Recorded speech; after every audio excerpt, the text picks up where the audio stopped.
Good morning, people of the internet. You're listening to Debi Radio 79.5 FM, a podcast where we discuss the movie Grosse Pointe Blank 1 minute at a time.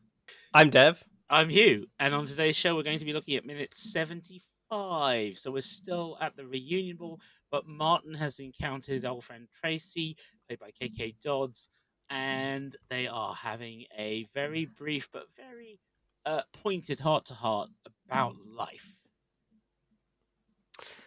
They are indeed, all to the tune of Queen and David Bowie playing Under Pressure. And joining us for the last time this week, we have our movie superfan Kosmas returning to join us. Thank you so much for joining us this week and coming back to us, really, Kosmas.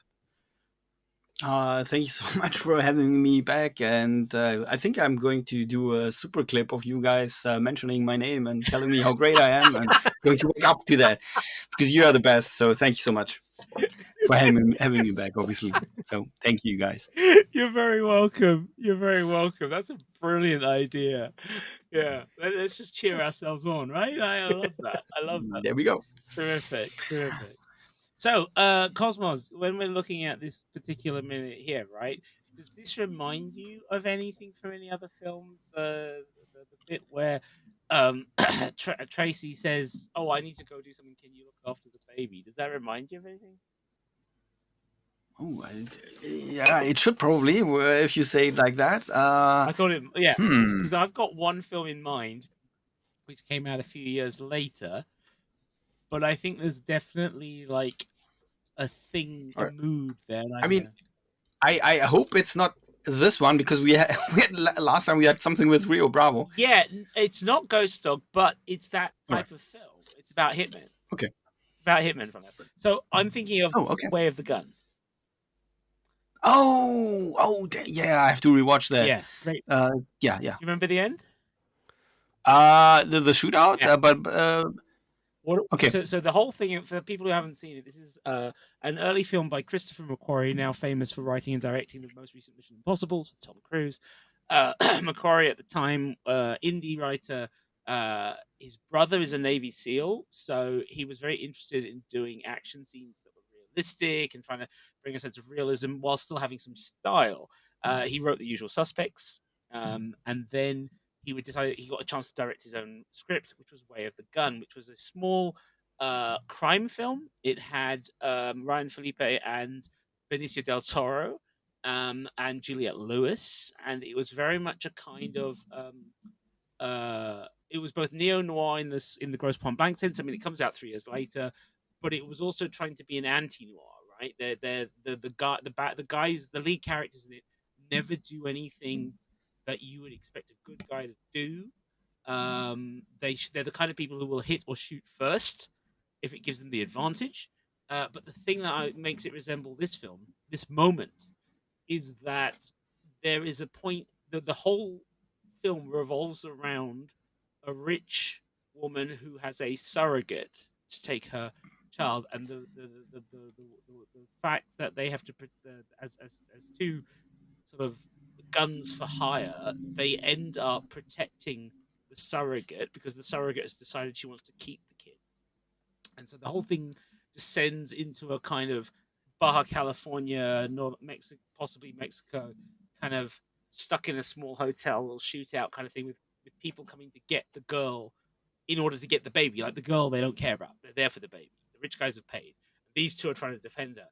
And there's a scene with Benicio del Toro with his gun over the girl and over Juliette Lewis, and the baby's been born. And he's looking down at the baby. And I remember this is one of the first DVDs I had, and it had a commentary on it. And McQuarrie is saying it in the commentary that he told Del Toro to take as long as he needed in this shot, as long as he needed, because the whole point is the killer looking at the baby. And the whole point is for that killer to understand something he's not realized before now. And the only time I'd seen that before was Grosse Pointe Blank. And it doesn't have, while the score, Joe Kramer's score is great in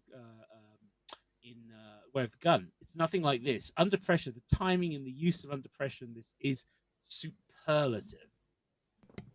It's interesting because as a song, it gets kind of slated a little bit, I think, as being both David Bowie and Queen moving away from their origins and kowtowing to this 80s packaged music, you know, uh, style that has sprung up, right? It's not as edgy as what they were doing in the 70s or even the very early 80s. I think that this was recorded in 84, 85, something like that, right? Mhm. Having said that, pretty much every time I've quoted a time period for a piece of music I've been off, the Bangles' "Walk Like an Egyptian" was actually recorded in '86. So I'm pretty far off on almost everything and never actually quite get around to checking it. Oh man. But for this scene, it just you're right, it works so very well because it's got a very good tempo for the scene. It allows you to slow down as a viewer as well, to be in sync with Martin after what we've had of sort of fairly up tempo, kind of more danceable tunes, and this is more of the kind of the slow song at the end of the night. But instead of that romantic crescendo that you almost expect from a song like this, you've got this revelation, very much more metaphysical kind of element to it that just works so well, and the camera angles and the bouncing back and forth is yeah, it's really fantastic. I mean, there's something knowing about the way KK Dodds looks at him when she says no. It gets better and better when she Mm-hmm. talks about what it means to become a parent. And when she says, "So how are you?" and he goes, "Work in progress," right? Yeah, Or yeah, in yeah. progress, he says. Life's in progress. Yeah, Yeah, and which she is kind of has, and then she's like, "Yeah, hold the kid." yeah. That's one of my favorite lines to use when people ask how's life, is in progress. I might have to use that now. I have Yeah, not used that enough. That's a good one. yeah. I also like the way she then says you have to look after these things when they're young, and he goes, "Yeah, I imagine they'd be quite vulnerable to the elements." That's like the kind of thing I would Oh. say. Yeah.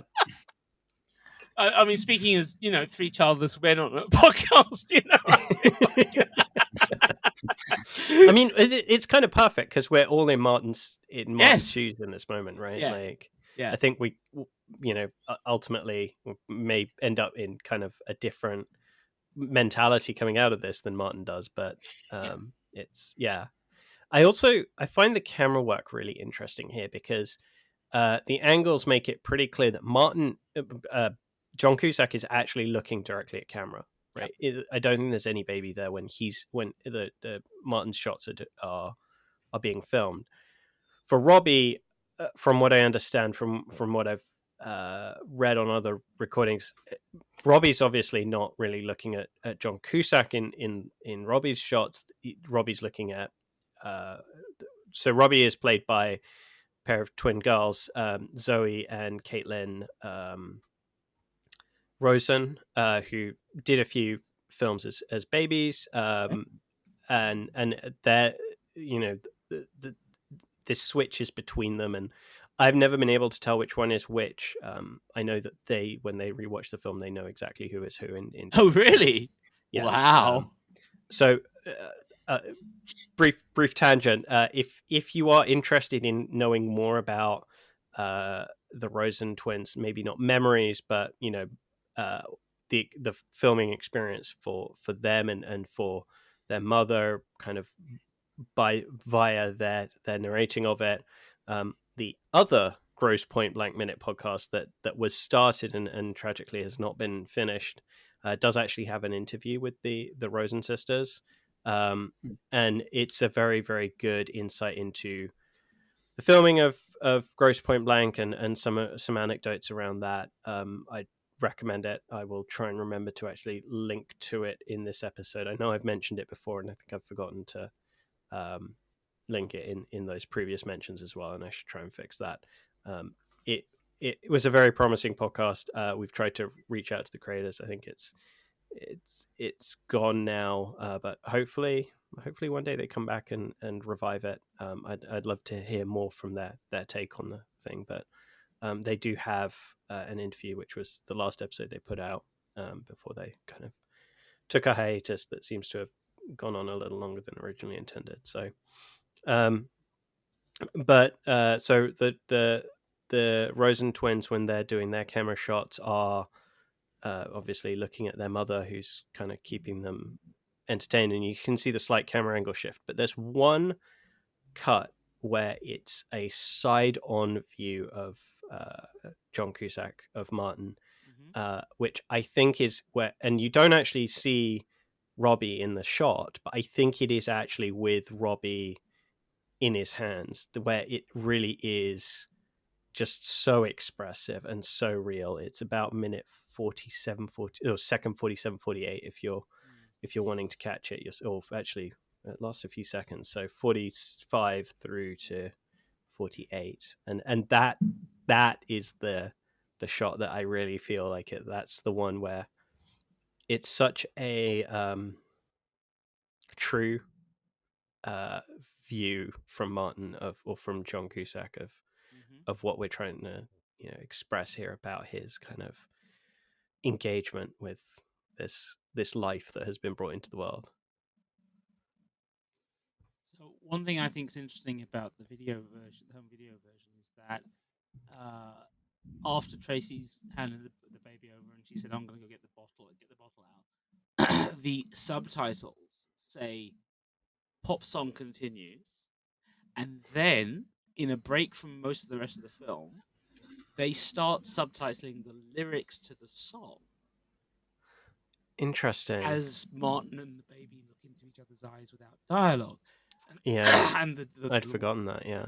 So the lyrics to the song at this point are, "'Cause love's such an old-fashioned word, right? And love dares you to care for." I'm just trying to keep following it at the pace of the film. "The people on the edge of the night." Right? And they cut back to the baby at that point, and then they cut back to Martin. "And love dares you to change our way." And this is where you cut to the side shot of the baby, of caring about ourselves, and then they cut back to Martin and that shot you were talking about, and then Debbie walks in, right, to her shot, and then we get the famous chorus of "This is our last dance." Yeah, and then that's the last subtitling of it, and we cut to her dialogue. Yeah. I would like to think that was a deliberate choice that was made to make us understand, to make us remember this is the point of the song. This is why this shot is to this song and not any other song. Because subtitling takes time and effort, and you don't have to subtitle song lyrics. You can literally just put "pop music continues" and leave it at that. Yeah, or just the title and artist of the song or whatever. Yeah. I'm kind of curious when those subtitles were done as well, because I very much doubt that was in the editing of the film. No. I suspect I'm it sure would have this is been home video for the DVD. home video, you think, or DVD? Well, I mean, the thing is, it'll be DVD, because that's when you could do player-generated subtitles, right? Before that, they may have produced a subtitled version for aircraft and hotels and television in between the theatrical feature version and the home video release in terms of VHS. But also, don't forget that there were occasionally subtitle prints done for hard of hearing.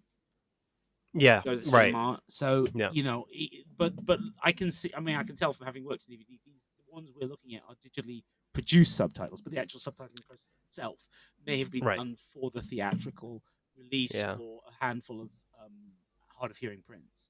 Either way, it's a choice. Someone has made a choice, and I think that really defines this minute. But the fact that Debbie walks in cheerful, happy, smiling at the moment where it goes, "This is our last dance," is like, it just perfect editing, man. It's gorgeous. Yeah, it absolutely is.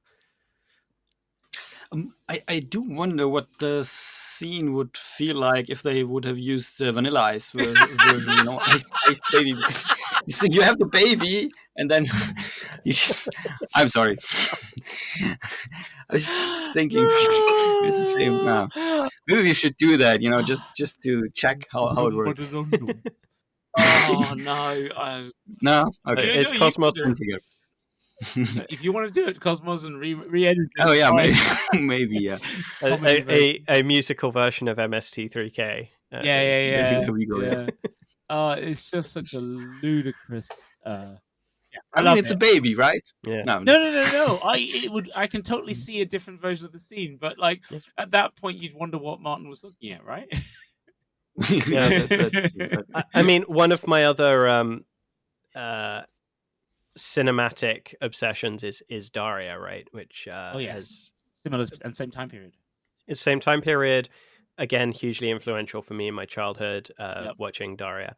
And another one where scoring was such a major element of the show, and because it was done by MTV at the time had the rights to all of these various songs from a huge plethora of artists. Like if you look at any of the databases, it's like 10 to 20 songs in a 20-minute episode that are getting credited there. Which is why, and of it course, was it's not on video. Home video took forever. exactly, and so eventually the home video DVD releases that were made, I think it wasn't until DVD that releases were done for Daria. Well, even then, it was just There's I bought them. there's no original scoring. Yeah, it's just it's musical scoring that was done, I'm presuming custom for the show, and it loses so much in that because it loses they try really hard to keep the atmosphere, but it's not the original intent, and it just doesn't work as well. And it's still a great show, but it does lose something in that loss. It's trying to rescore something away from original intent can be really a real challenge. Do you know what? This may be why there's no decent physical release of this, like updated. Maybe, because I mean, I think Disney not caring is a much more likely reason. No, I agree, but remember that this but I'm saying that the Blu-ray itself, I think they clearly had the rights cleared at that point. But the problem with music rights and the problem with the way these contracts are put together is that sometimes you pay for you put a limitation on it because you can't afford an in perpetuity type contract. Yeah. The majority of contracts pre-DVD or pre-internet didn't include streaming. Now the film is streamed now on Disney Plus, so clearly that's not an issue. But it's one of those things where everything, whenever you come to the next format, you have to go back and renegotiate rights. Yeah. It can be script rights, production rights, music rights, because nobody back then thought to clear things ahead of time. And so while I don't imagine, I imagine most things are cleared on this film. I would not be surprised if there's like 2 or 3 tracks only that are preventing them from finishing up a final release. Because the thing is, there's a good long list of television shows from the 80s and 90s where music replacement is the only reason they came out. Daria is not the only one, and it's actually quite an issue. Cosmos and I have talked about the Miami Vice box sets that have come out in America and England because the German set managed to improve upon all of them with a bit more remastering and so forth. The thing that held it back for so long was, of course, music. And Universal own the rights now, and that solved the problem because it's Universal. Like half the artists are Universal to begin with, But it becomes very much about who can cut the Gordian knot, as it were. And there was also, they had changed the nature of the agreement. So here in England, the PS, which is one of the agencies that administers music rights, it's also and it's part of an international network of agencies that administer rights in countries.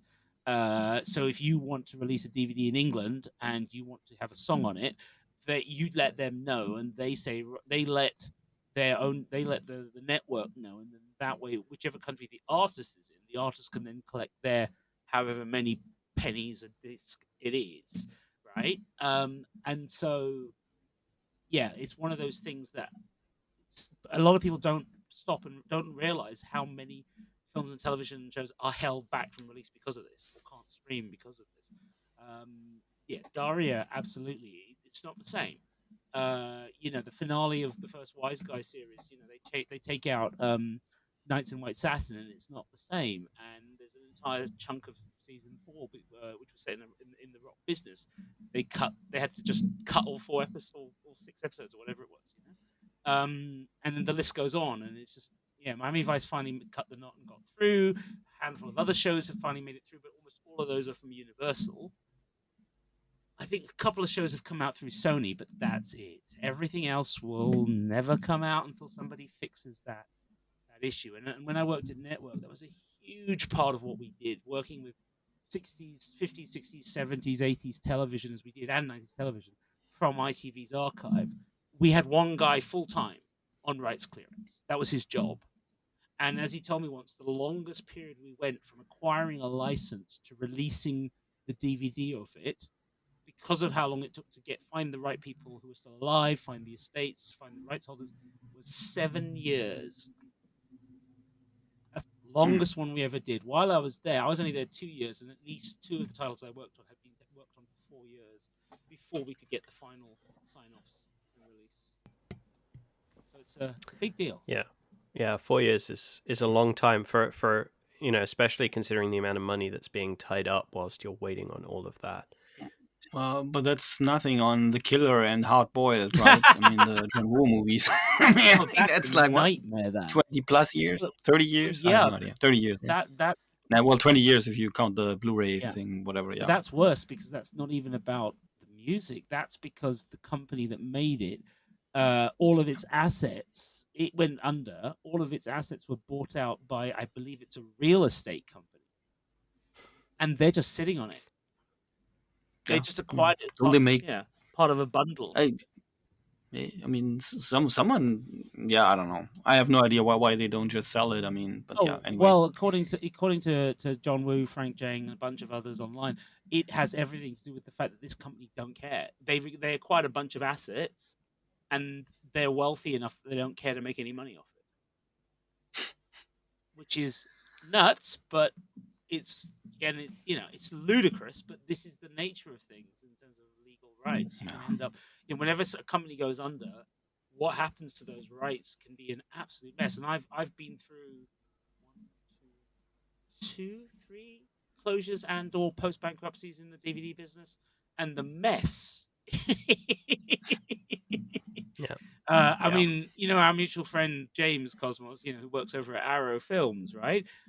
The only reason that he and his colleagues have been able to release some of the Asian films you and I have bought from them is because when I worked at Tartan, after it got bought out after its bankruptcy, the Japanese were just like, yeah, sorry, you went bankrupt. We get the rights back. We can do what we want. I had to be involved in a couple of years worth of fighting them to try and allow us to keep releasing them, to say, no, we still have the rights. So another mess, another one of the things that keeps things messy. Companies going under or going bankrupt, and then like fighting each other over rights is a real thing. Sadly, this was minute 75 of the Grosse Pointe Blank podcast, Debi Radio 79.5 FM, featuring your hosts, co-writers, and co-producers, Dev Soligar and Hugh David.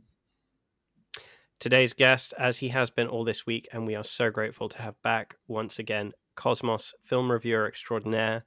Kosmas, tell us all about where we can find you and your writings. On Instagram, on X, formerly known as Twitter, and as you guys always mention, on IMDb too, obviously. So thank you guys for having me back, and it was a blast. Went by like nothing, right? The week. Yeah, awesome. Thank you guys. It's so good to have you back, Kosmas. And if you want to find us, you can find us on all good podcast players.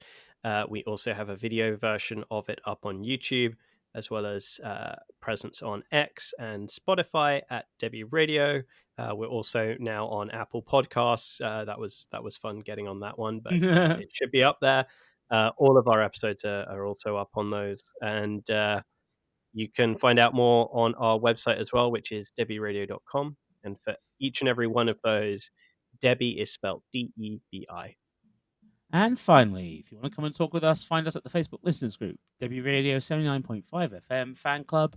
One last time, that is DEBI Radio. Sure was clear that all of this was new. Concentrating hard like a little girl. smoking for the first time.